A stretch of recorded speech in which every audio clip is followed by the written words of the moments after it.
Hi everyone, my name is Paul Polo and I come from Standard Bank South Africa. I'm responsible for corporate social investment within the bank.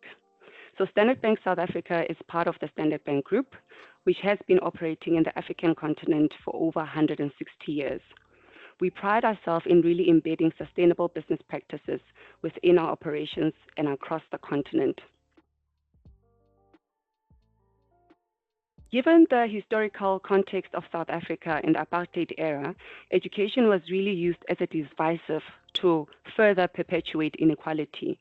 So going into democracy, we really found that people from disadvantaged communities were not really being given equal or quality education as those that were much privileged. As such, we understood that for a child to really receive a quality education, it's important to engage a child through the early ages of their learning journey. There's research that supports early childhood stimulation and engagement even prior the child is born. So our focus is really at those early stages of a child's career, between the ages when they start preschool and making sure that they're ready for formal schooling. So our support is really focusing on training teachers, because Yeah. teachers have a multiplier effect when it comes to giving support to children. They stay in the system for quite a number of years, whereas the child will go on and exit the education system. We also believe that teachers have the capacity to engage with children at a very young age, and it's important to make sure that they are enabled. They are also given tools and frameworks to help them to adapt to the new world of work, to new education requirements that will help the young children to also become global citizens in the future.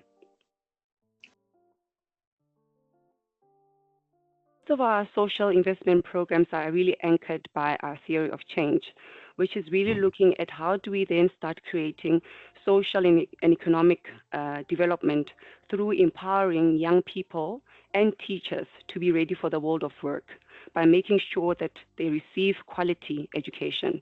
So that really anchors the work that we do. And from there on, we then put in place measures and metrics around what success will look like at the end of the day, and how we will then further make sure that where there were gaps, we bring in partners that will help us to make sure that children are ready for schooling.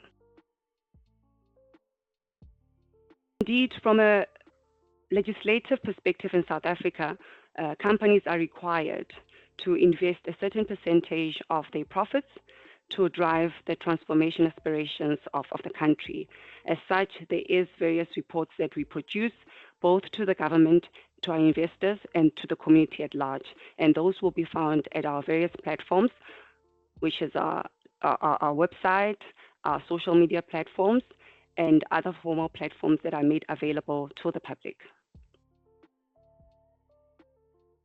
Countries are given the freedom to identify pressing issues and challenges that are unique to their own jurisdictions. As one can imagine, Africa is a continent, and even though we have similar challenges, in some jurisdictions, some challenges are more matured than others. So as such, we do give opportunities for countries to align to a sustainable development goal that is much more pressing to their jurisdiction.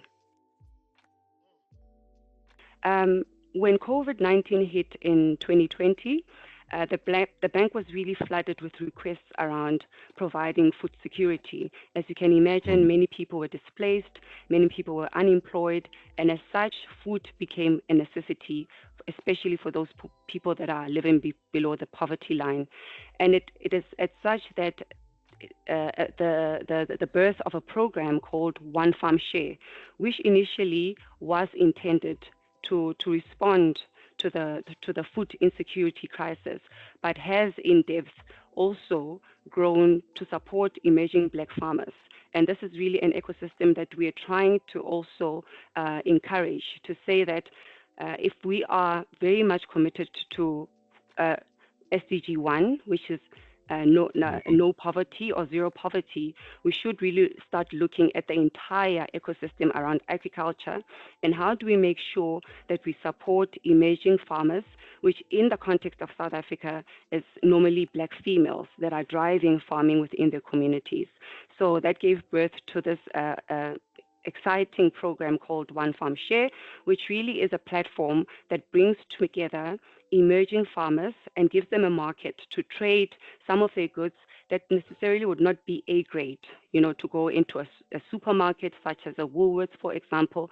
But of course, with that, we also give them some support and training to make sure that they actually graduate from just being an emerging farmer into being a commercial farmer. So to the students, firstly, I would like to wish you success in your future studies. And I'm very inspired by the fact that you have chosen an institution to study and further understand what your role is in terms of creating a future that we all want to see. And I encourage you to be bold, to be disruptive, and to think outside the box and help us journey towards creating a future that we all want to see. That is a future that is just, that is equal, and that understands the call for humanity, which is peace.